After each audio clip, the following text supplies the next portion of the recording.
Our next guest, Jeff Bell, is Policy Director of the American Principles Project. In 1978 and in 2014, Mr. Bell was a Republican nominee for the U.S. Senate in New Jersey. And he also has served on the national campaigns for Richard Nixon, Ronald Reagan, and Jack Kemp. He's a graduate of Columbia University and a veteran of the U.S. Army in Vietnam, whose distinguished career in public policy has spanned several decades. Mr. Bell is the author of Populism and Elitism, Politics in the Age of Equality, and the Case for Polarized Politics, Why America Needs Social Conservatism. Welcome to the Conservative Commandos radio show, Mr. Bell. Great to be with you, J.D., and you can call me Jeff, even though I'm pretty old. Jeff, you know, really our topic today, I think, is going to be the fractured GOP. You were quoted recently in the Weekly Standard talking about McConnell and the GOP. Share some of that insight with our listeners. Well, I think that Senator McConnell has been a little late to the party here.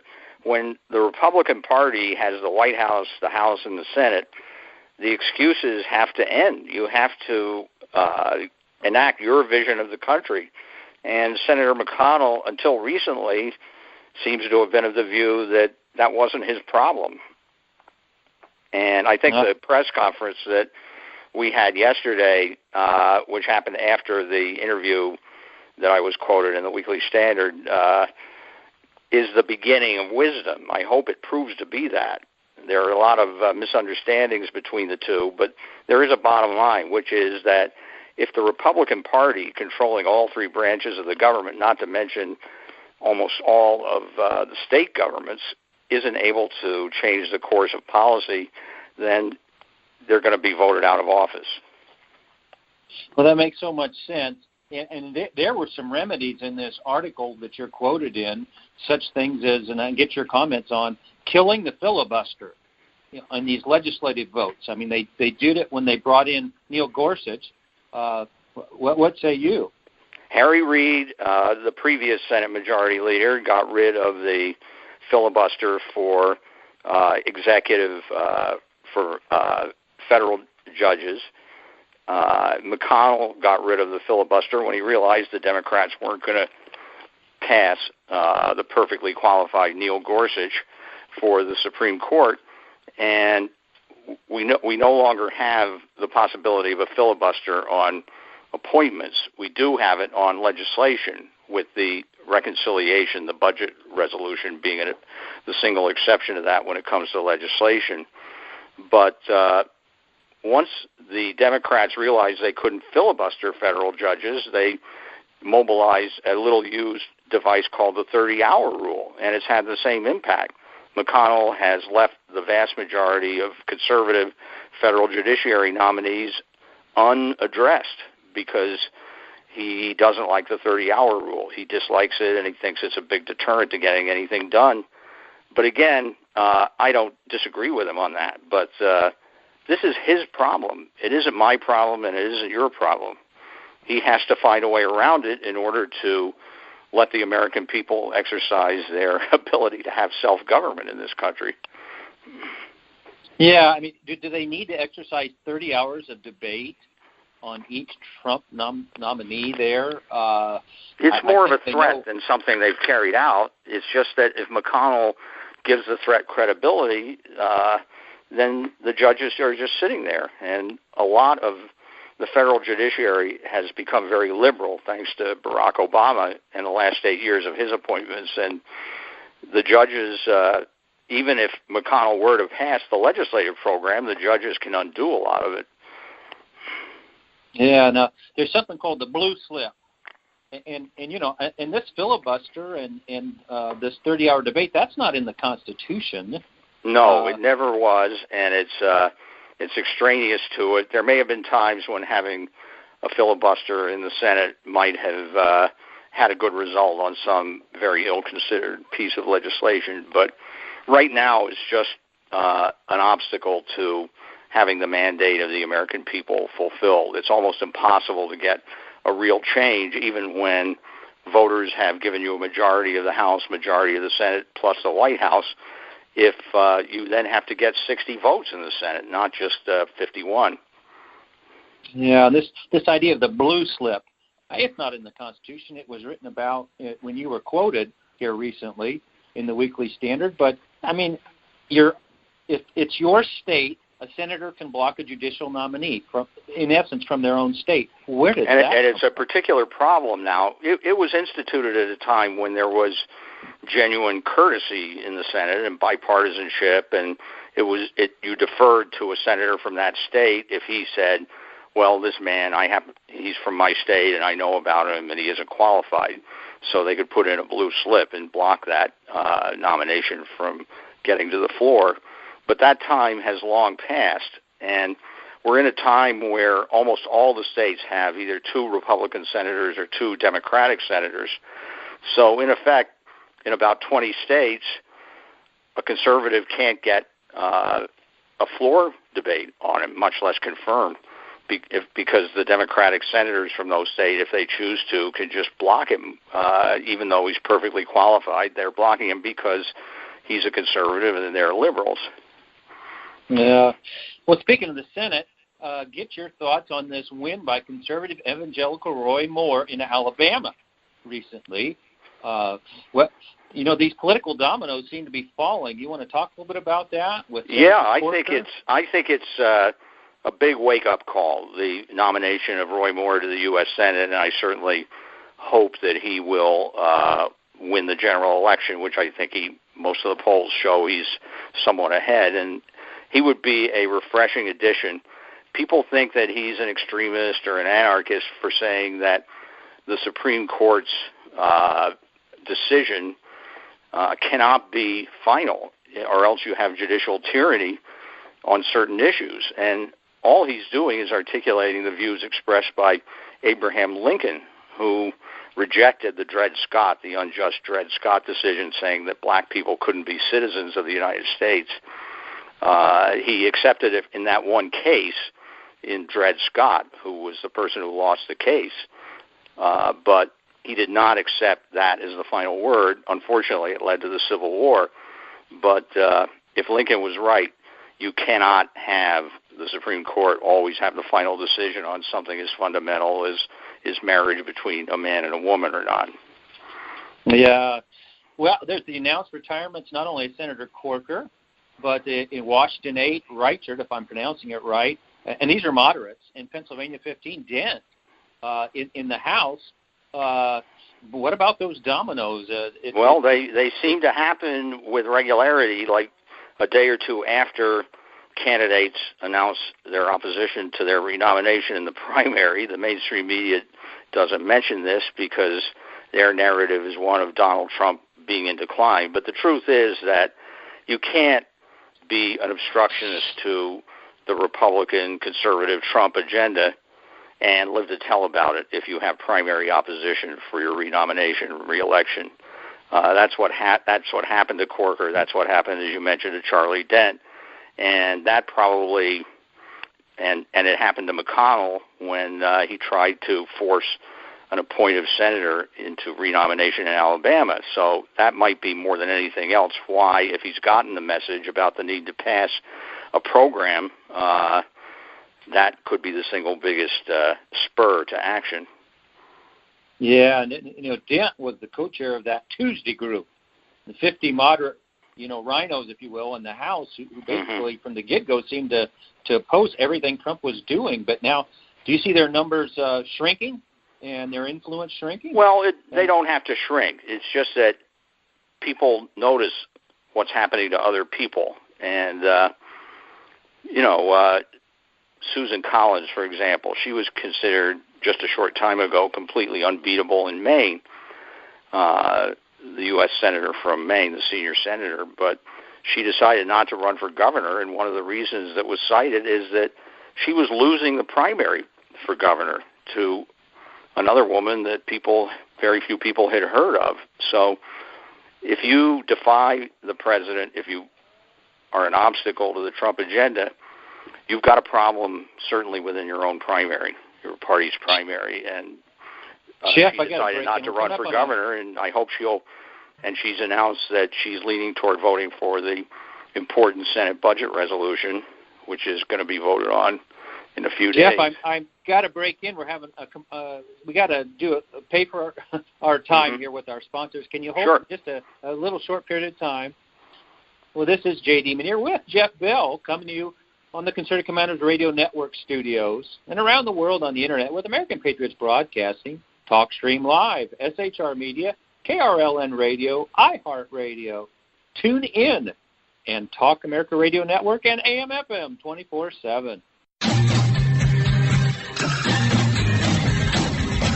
The Conservative Commandos Radio Show is the commander of the Conservative Commandos Radio Network. We've established a front line of conservative leaders and ironclad patriots to revive the promise of America. There must be some kind of way out of here. We patriots have succeeded in securing the next 4 years of American prosperity, sovereignty, and liberty under President Donald Trump. But the fight is never over, and we must be forever vigilant. Businessman there, drink my wine.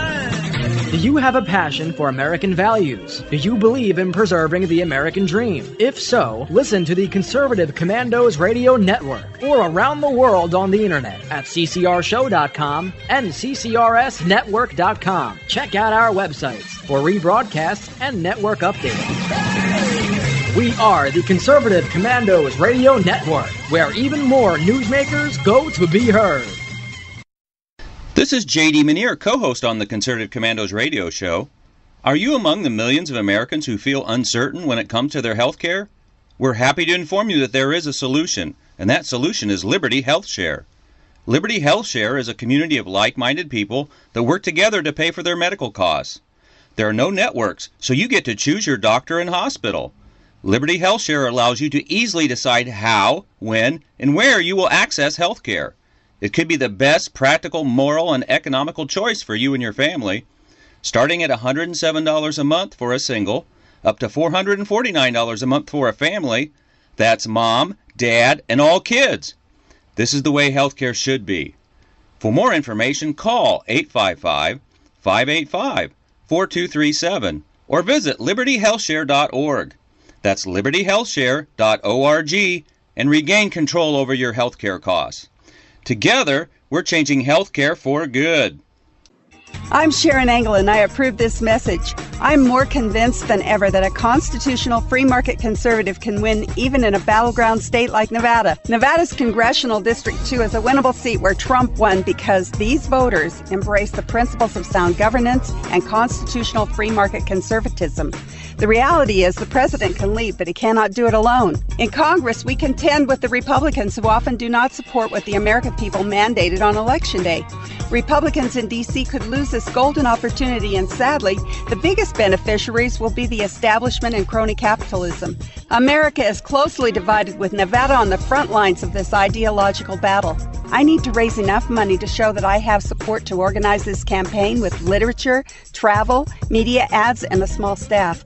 Of course, the larger the amount, the more reticent others will be to challenge me in a contested primary, and the less credible the press attack will be. If you are one of the donors who will send $100 or more by June 30th, we will raise $100,000. That's good. If you give $250 or more, we raise $250,000. That's great. And if you give $500 or more, we raise $500,000. That's excellent. The more we raise in the beginning, the greater the odds are that we win. Please join me on Twitter at Sharon Engel and Facebook. Even though Reed is no longer in charge, the establishment machine lives on to defeat anyone who challenges the status quo of crony capitalism. You can help. Give online at SharonEngel.com or mail a contribution to P.O. Box 17373, Reno, Nevada 89511.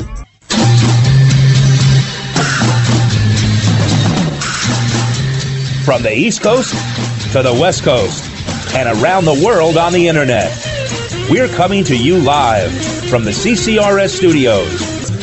This is the Conservative Commandos Radio Show with your host, Rick Schrader. The Conservative Commandos Radio Show, where the newsmakers go to be heard. Businessman there, drink my wine. This is Congressman Alan West, and you're listening to the Conservative Commando Radio Show.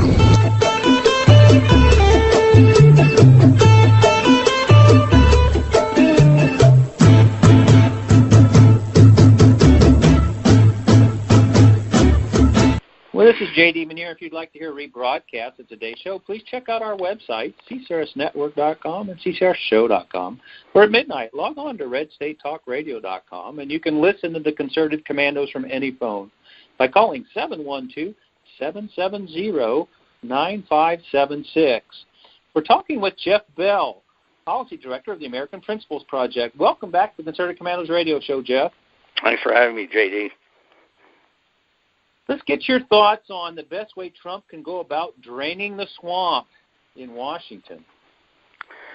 Well, one of our projects at American Principles is getting rid of the administrative state, as it's often called by scholars. But the administrative state amounts to taking away self-government at the state level, the municipal level, and even the federal level by means of unelected bureaucrats. It's been a project of the left progressive movement for over a century, and it's really a great danger. We can have a nominal election, we can elect someone, and then the decisions that the electorate clearly wants, the new policies, are ignored. And just the combination of federal aid and regulations, they make it impossible to reverse policies in real time. And we know how the policies have worked out there, making it Americans feel more and more remote from their government. And we've spent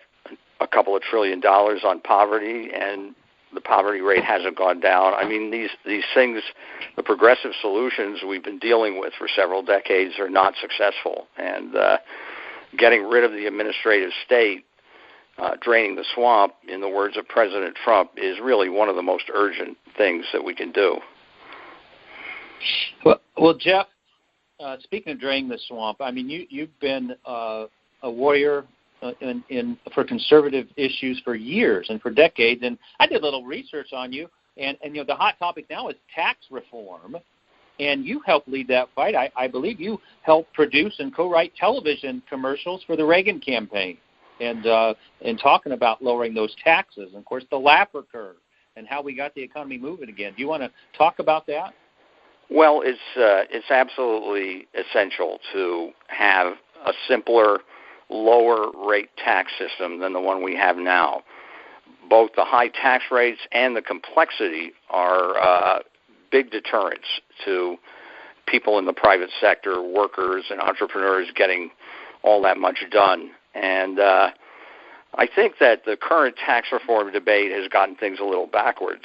The key in passing the tax bills of the 1980s, which I was involved in originally as a staff member for Reagan, was getting an attractive final product, not asking different special interests to give up their deductions. But the breakthrough in 86 was when we had a top rate of 50 at the time on the personal income tax, and the Senate Finance Committee produced a bill, or a proposal really, it hadn't been passed yet, that said we can have two rates. Instead of 9 rates, we can have 2 rates of 15 and 27.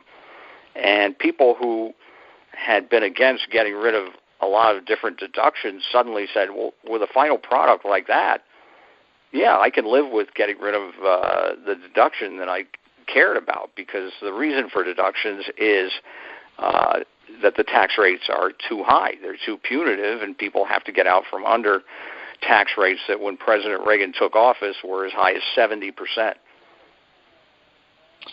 Yeah, unbelievable. And I know the upshot of that was, like, in 1 month, Reagan created more private sector jobs than I believe Obama did in 8 years.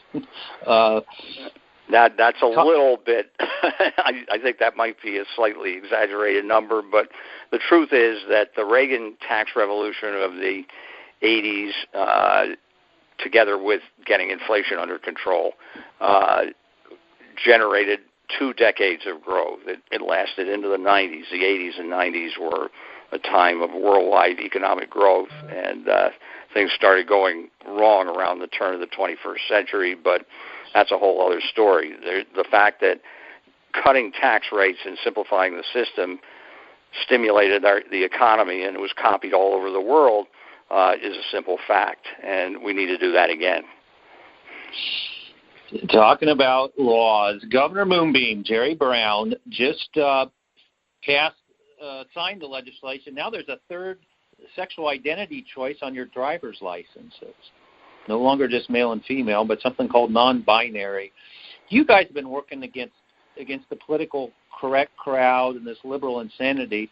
Comment a little bit about that, because things have really, really moved far down the leftward lane here. Yeah, they have, and I'm sorry to say the Republican Party nationally has done a very poor job of opposing some of the most ridiculous things that most of us have ever seen.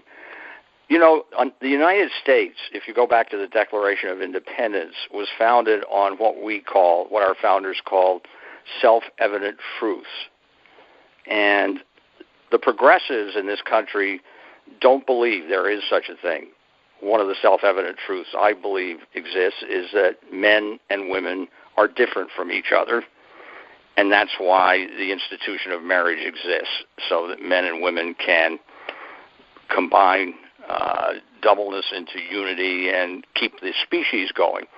But the progressive movement is based on a series of narratives that are basically false, which is that men and women are not all that different, and in fact they're so similar that each person can be able or allowed to choose their own sex.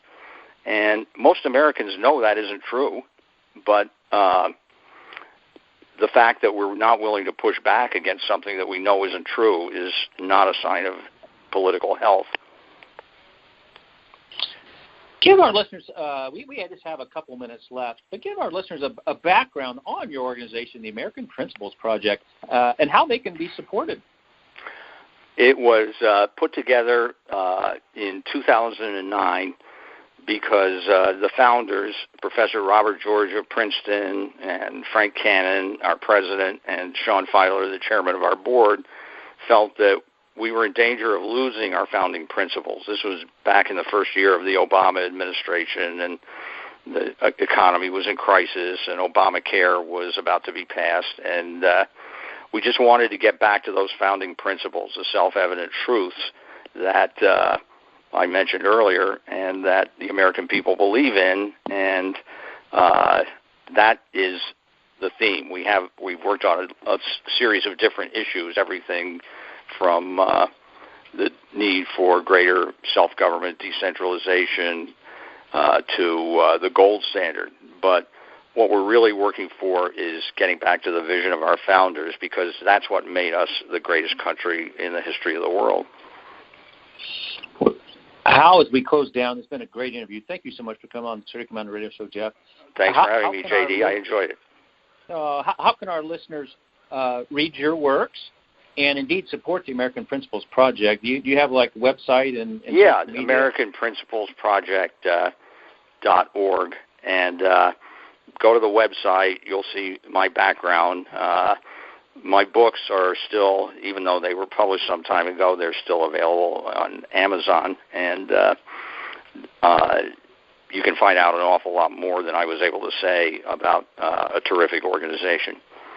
Oh, it's great having you on the Conservative Commander Radio Show, and we urge our listeners to get on the web and learn. I think you guys are having a pretty big banquet after Thanksgiving, and we want people to dial in on that. Thanks again for coming on the Conservative Commander